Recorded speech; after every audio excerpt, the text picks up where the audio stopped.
Who am I with today? You're with Ryan Cook. And what were you playing? I was playing Raccoons. And what place did you get?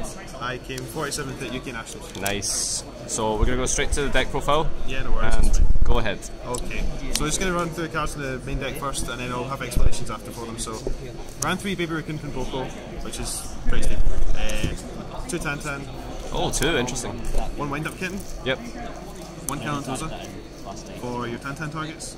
1 Raikou, it's another thing you can get off of the Pimpoko. 1 Elephant. 1 Key Mouse. 1 Saburo.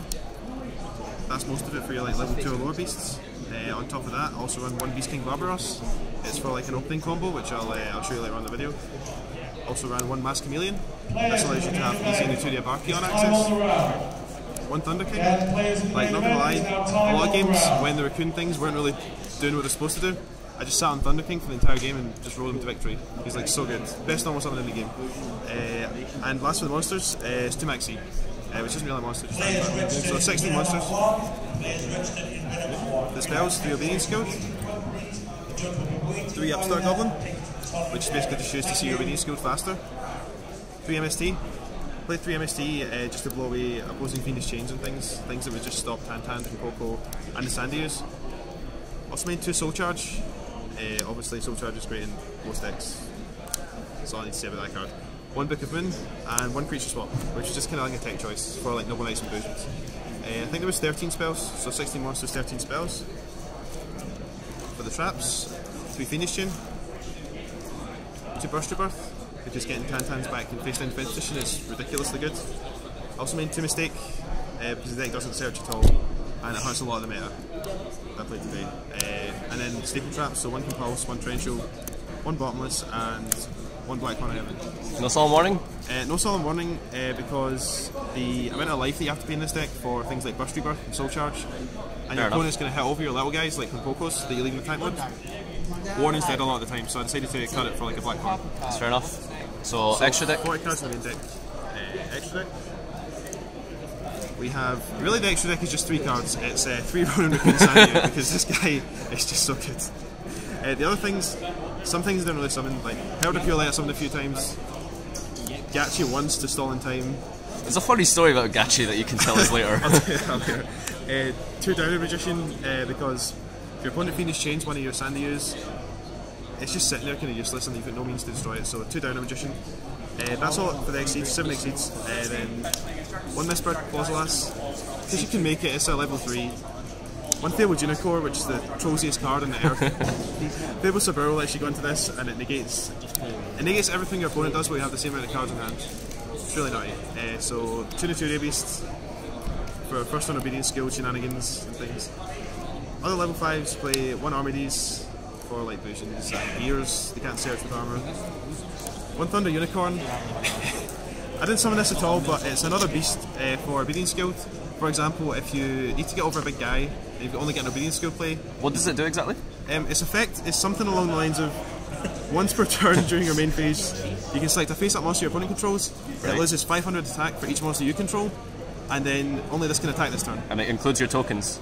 Yeah, it includes tokens as well. So that's great. It's I never used it, but it's there. 1 Nuturia Barkion, because Barkion is just so good. Yeah. So really good against a lot of decks. And 1 Leo. Nice. There's a first turn Barbaros combo where you can open Leo, a Sandiu, and a 3100 token from 2 cards. So that's awesome. 15 extra deck. Go to the side deck quickly. You find it. The 3rd Maxi. 2 Effect Failure. Yep. 2nd Creature Swap, just for decks like Noble Knights and Boosions, things that it can play around really well. It was really good, really good today. 2 Needle Sailing was kind of for dragons and for mermaids and decks that just spammed a lot of monsters, especially with Soul Chargers being so popular. Didn't play any dragons today, so it came in a few times. 2 Royal Prison, this was effectively just for dragons. Monsters can't be special summoned from the graveyard, so you can chain it to Soul Charge plays, you can chain it to a lot of stuff. I didn't play dragons today, so I didn't say that in. 2 Debunk. I kind of probably should have played 3 Debunk. 3 Debunk. Debunk is like one of the best trap cards in this format. It hurts so many decks, Mermaids especially. There was the 2nd Black Corner Heaven, went in against things like Gear Gia, Evil Swarm, Constellar. Then we have 1 Soul Drain, 1 Macrocosmos, because the deck doesn't really need the Grave to operate as much. You can side out things like Soul Charge and Burst Rebirth, because if you have a Macrocosmos or a Soul Drain up against something like Bujin or a Mermail player, you're going to win the game anyway. So 1 Dust Tornado, just a little bit of extra spell trap destruction for skill drains mainly for Dragon matchup. And 15 card was 1 Ceasefire, because a lot of people are playing Soul Charge today, and a lot of the guys I came down with played Ceasefire in the side deck because your opponent can Soul Charge for 4 or 5 and you can Ceasefire and just win the game. So, what was your best card in your extra deck for today? In the extra deck? Sorry, side deck. Side deck. I kind of want to say Ceasefire, but it wasn't. It was probably the Creature Swap, because I played a couple of Bujin matches and a Noble Knight matchup, and it won all those games. Or, sorry, I put it the right way around. Or it was probably the Debunks. The Debunks were just really good against Mermail. Nice. They just won matches against Mermail single-handedly. So that's the extra main inside. What do you want me to go over? Do you want to go over combos, or do you want me to go on about the games? You can maybe go over some like reasoning behind like how did the double max E work for you today in the main? Double max E in the main was fine. Was it good today? It was really good. There's a lot of Infinity going about. I didn't play Infinity. There's a lot of Mermail. It's not bad against any match except maybe Bujin. Nice. But it's just a really good card overall. And how about the mistakes in the main? Was those make it work for you today? The mistakes were really, really good. Mistakes is going to at least 1 for 1 with every deck in the meta. This deck doesn't search, so you're unhurt by it completely. When you're playing decks like Bujin, you're playing decks like YuGiOh, Mistake just puts in so much work, it's incredible. At worst, it's an MST bait to take away from your other things. So it went really well in the main today, 2 copies. A lot of people were wondering why I was only playing 1 Kalantosa and 2 Tantan. A lot of the decks that I've seen playing online who play Raccoons play 3 Pinpoco, 3 Tantan, 2 Kalantosa, 2 Wind Up Kitten, and just a bunch of normal summons that they just decrease the deck's consistency. You only need 2 Tantan because Pinpoco is always a better play than just setting a Tantan, because Pinpoco gives you the extra level 2 body on board. Is there anything, any other monsters that are like kind of different to standard Raccoon builds? Probably. I don't really know, to be honest, but probably. Maybe the Barbaros? People are siding Thunder King. You just being Thunder King is just really, really good against everything. People aren't playing Mask Chameleon. I play 1 Mask Chameleon. A lot of people are saying it can be dead in a lot of games because it's only targeting the deck's Pinpoco.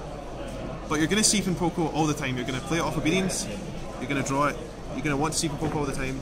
And if you play 1 copy of Mask Chameleon, it gives you a 1 card Materia of Archeon. Like, I won a game against Mermail, surprisingly, when they set 3 back row, and I just Chameleon did Pinpoco, and Archeon attacked.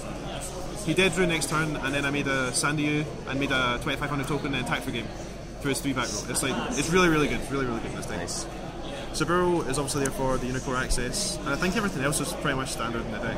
Alright, cool. So maybe let's show us a couple of combos? A couple of combos. The main combos that you play in the deck revolve around Obedience Guild. For example, if you Obedience Guild, you bring out 3 level 2 beasts from your deck, or lower. So if you open Obedience Guild, actually, I'll get the cards out so it's easier for you to see. Okay. I'll bring out Soul Charge as well, because Soul Charge is really good for opening combos in this deck as well. I'll go into some of the combos that got made. Obedience Guild plus any level 2 beast in hand equals Naturia Beast and Defense Position Sandiu. Which is, Naturia Beast is such a strong opening against a lot of decks. A lot of decks still playing Upstart Goblin, playing Soul Charges. Bujins, for example, play Tenki, Duality, all this on top of it. Gears and Mermails tend not to play spells, but everything else is... it stops dragons from setting up as well, it stops their shrines, it stops a lot of things. So Naturia Beast and Defense Sandiu. Obedience Guild plus Abyss King Barbaros. You bring out the 3 level 2 beasts, for example, we'll just use these for an example. 3 level 2 beasts. You normal summon the Barbaros without tributing. Then you can synchro the Barbaros and the Elephant into the Leo, and then you overlay your other 2 beasts into the Sandiu, and the Sandiu then uses effect and gets a 3100 token to the field. So that's your opening field from 2 cards. And then with Soul Charge you can... Soul Charge, the combos are all extended. Against the Spellwave player, in game 3, I opened turn around so you can see. I keep forgetting the camera's the other way.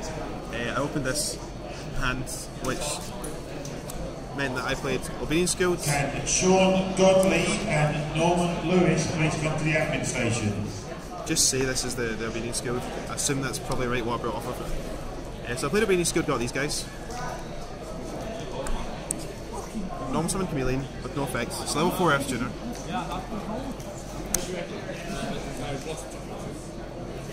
Made a Sandiu. Ditched from Sandiu to get a token, level 1 token. Sync for Naturia Beasts, which is good enough against Spellbook's game 3. So sync for, sorry, extracts all over the place here.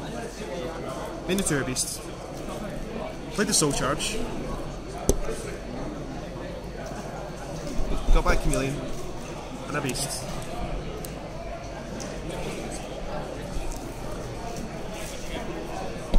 Made another Sandiu. Got another Sandiu token, and then synced a token and a Chameleon for a second Naturia Beast. Ben Russell and David Stevens. Opened this combo against Spellbooks and set back row, and it was just GG. It was just GG no re. So that's some of the combos you can do in the deck. Involving the Albanian Guild.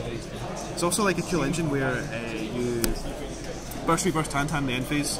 You flip summon it, get a Kalantosa, pop a card, and then you can Sandiu into a token and run over the big guy. So it's a lot of little kind of interactions in the deck, but that's the main combos. So how is your deck in terms of life point costs? Like, did you find that Burst Rebirth was like maybe not working out as well as it should have, or was everything kind of okay? Burst Rebirth's expensive. It's really expensive. Soul Charge is expensive. It's kind of behind the reasoning why I cut Warning. I played 2 Burst Rebirth, 2 Soul Charge, so I didn't see them dead that often. There were games where I would draw dead Burst Rebirths, and you think maybe if it was something else, but the power of the card is too high to not play it. I would maybe consider dropping down to 1 Burst Rebirth, but I played 2 for the event. It wasn't too bad. Is there anything that you wanted to include in the deck but couldn't because of space? I think there was tons of janky, horrendous stuff that I wanted to include in the deck. I want to play Tree Otter. I wanted to play like just a bunch of random stuff. I wanted to play 3 Creature Swap, just because. Not really. The side deck was really cramped. I wanted to play DD Crows, I wanted to play Imperial Animals, I wanted to play a bunch of stuff, but eventually everything just had to get cut for. Alright, well, congratulations on your top, and we'll see you at future events.